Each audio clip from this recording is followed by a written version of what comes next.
Good YouTube. Quinn Wade coming to y'all with that instant basketball analysis on the Analysis Playground on YouTube, exclusively on there forever. And we're going to talk about how Kawhi Leonard and them went on that 17-5 run and was able to close out the Dallas Mavericks 116-103. Clippers go to 41-38 and 22-17 at home. Mavericks go to 25-54 and 10-29 on the road. Clippers wins the season series 3-1 after they won this game, a game that they really needed to win, and it was good to see it too because it was an entertaining game.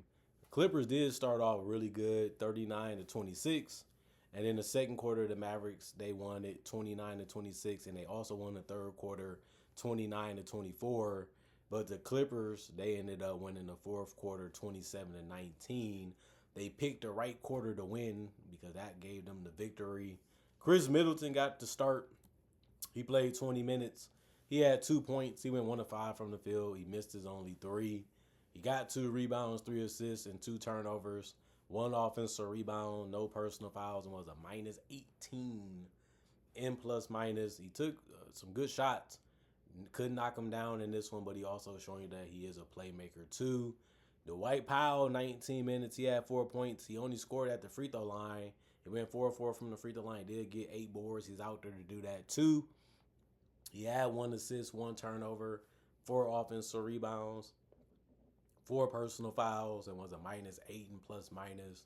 Najee Marshall, 20 minutes, 6 points. He went 3 of 10 from the field. He missed his only 3.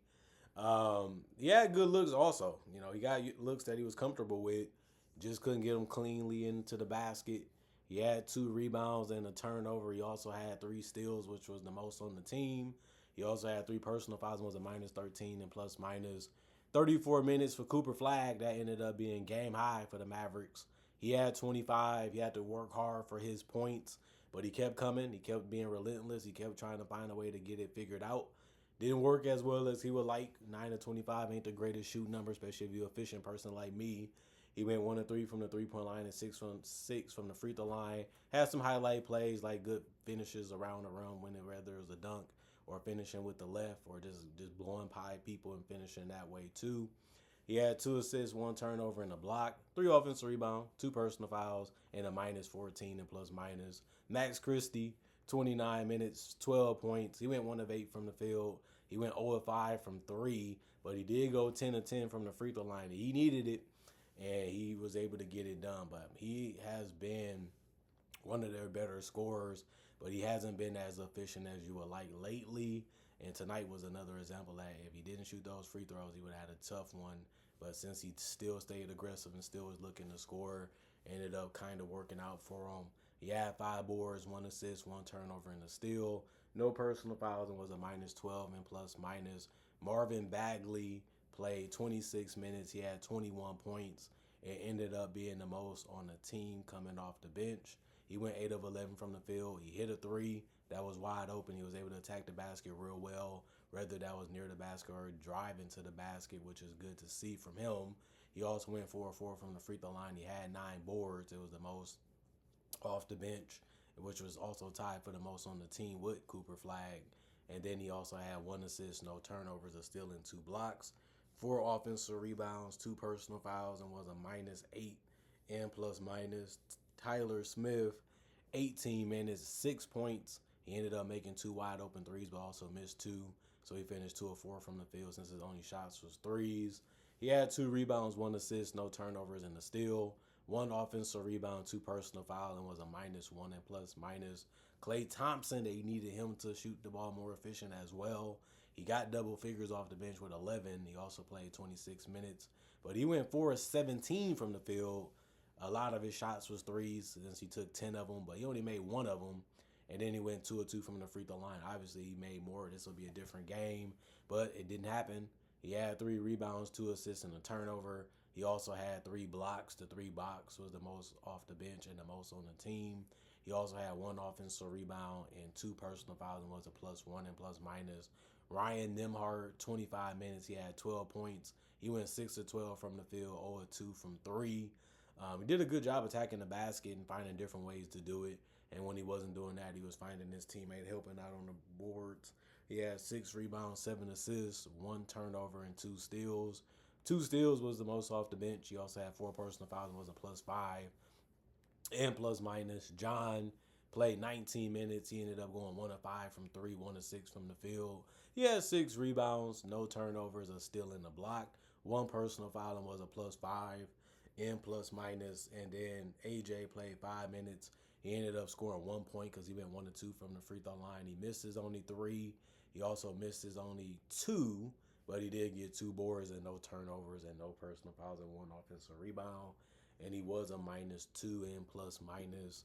And then you look at the Los Angeles Clippers. Kawhi the Claw Leonard played 30 minutes. That was the most on the team, and that's not even a lot of minutes for starters. And then he played that and got 34 points. He had the elbow jumper going, the push shot going near the paint. He was able to get to the free throw line. He did go 6 of 9 from the free throw line, which isn't that great for him. But he also kept pulling up from 3, and it was working because he went 6 of 10 from the 3-point line and finished 11 of 19 from the field. He had 4 rebounds, 3 assists, 3 turnovers, and a steal. 1 offensive rebounds, no personal foul, and was a +11 and plus minus. Derrick Jones Jr. played 23 minutes. He had 11 points. He went 4 of 10 from the field, 1 of 2 from 3, 2 of 2 from the free throw line. He ended up getting 10 boards, so he finished with a double-double. Had a nice block on Cooper Flag. He also had 2 assists and no turnovers. He did have 5 offensive boards, which was half of his rebounds. And then he had 3 personal fouls and finished as a +10 and plus minus. Brook Lopez, 25 minutes. He had 9 points. He went 4 of 8 from the field, 1 of 3 from the 3-point line. He missed his only free throw. He did have 11 rebounds, so that's something that you want to see him do more of, and it was good that he did it tonight, and he really did a good job of picking his shots. He also had 3 assists and 1 turnover, and he really went hard on protecting the paint as much as he could. And when they tried him, he was able to get 4 blocks on them, so you also got to love that about his night. He had 3 offensive rebounds, 3 personal fouls, and was a +10 and plus minus. Chris Dunn played 27 minutes. He had 2 points. He went 1 of 4 from the field. He missed his only 3. He had 7 rebounds and 3 assists. He had 2 turnovers and 2 steals and 1 personal foul and finished as a +18 in plus minus.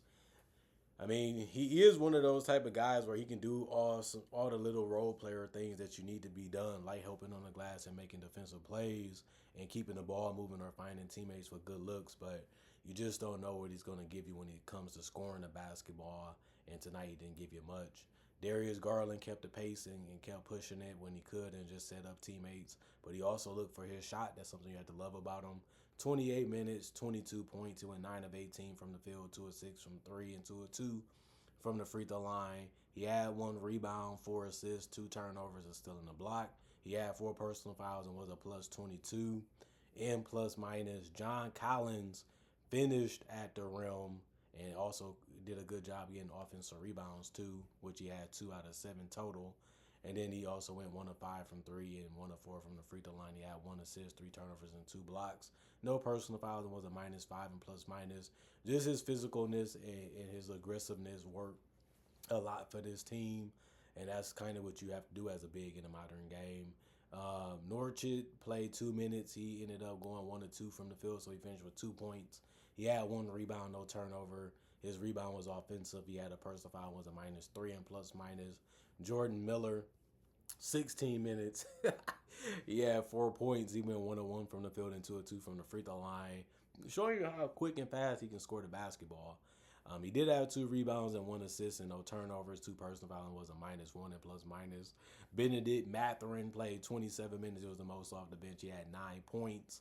Did score a transition basket. Other than that, he missed every other shot, including going 0 of 2 from 3, so he finished 1 of 8 from the field. He did still get to the free throw line really, really good. That's one of the best things he brings to the table is his handle and his understanding of how to force the defense into doing something they really don't want to do, which is fouling them. But he also went 7 of 8 from the free throw line. He had 6 boards. He's really good at that too.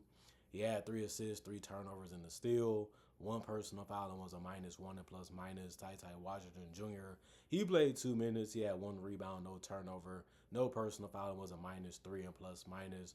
Kobe Sanders, 24 minutes, 11 points. He went 4 of 8 from the field and 3 of 7 from 3. Of course, he's going to try to hit the wide open threes if it's given to him, and he did a good enough job at that. And of course, he's going to attack the rim sometimes too if it works out for him or it opens up. He had 5 rebounds and 2 assists, no turnovers or stealing the block. He also had 2 personal fouls and was a plus 13 and plus minus. Sean played 2 minutes. He went 0-2 from the field. He ended up missing his only shot, which was a 3. He also had 1 rebound, 1 assist, and no turnovers. He had a personal foul and was a minus 3 and plus minus. Cam Christie, 2 minutes. He missed his only field goal. He also had no turnovers, no personal foul, and was a minus 3 and plus minus. And then you look at the Clippers, 45% from the field for them.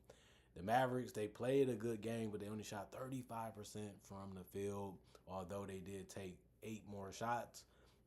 It didn't really work out for them because they also shot 18% from 3, while they allowed the Clippers to shoot 38%, and the Clippers shot 4 more threes. And then both teams took 28 free throws. The Mavericks was able to make 96% of theirs, while the Clippers were able to make 71% of theirs. Both teams shot real decent from the free throw line, but obviously 56 rebounds for the Clippers and 54 for the Mavericks. 23 assists for the Clippers, 18 for the Mavericks. 14 turnovers for the Clippers, 8 for the Mavericks. 6 steals for the Clippers, 9 for the Mavericks. 9 blocks for the Clippers, 7 for the Mavericks. 12 offensive rebounds for the Clippers, 15 for the Mavericks. 44 defensive rebounds for the Clippers, 39 for the Mavericks. 18 personal fouls for the Clippers, 20 for the Mavericks. And the Mavericks ended up losing this one. They tried to fight. They tried to compete. Just came up a little short in this one. Kawhi Leonard and them really made some tough ones. They really got forced into some tough ones too. But if they making them and they get into the free throw line and they finding a way to make y'all work for y'all too, y'all just can't make them at the same level that they can, you have a good chance of coming up short. And since that's part of the game, that you got to have 24 seconds to get a shot off that's quality. And if you can't, you got to get something up. The Clippers was just better at doing it. And they did make some good plays moving the ball. They did make some good plays defensively, like I said before. And those small things ended up helping them be able to get ahead. And then it was just about, can they get the win after that? And that they was able to do. Other than that, comment, like, subscribe, share it, the notification bell to get that analysis when it first come out. Y'all stay blessed up. Y'all stay good. Peace. And I'll see y'all later today, hopefully with more analysis.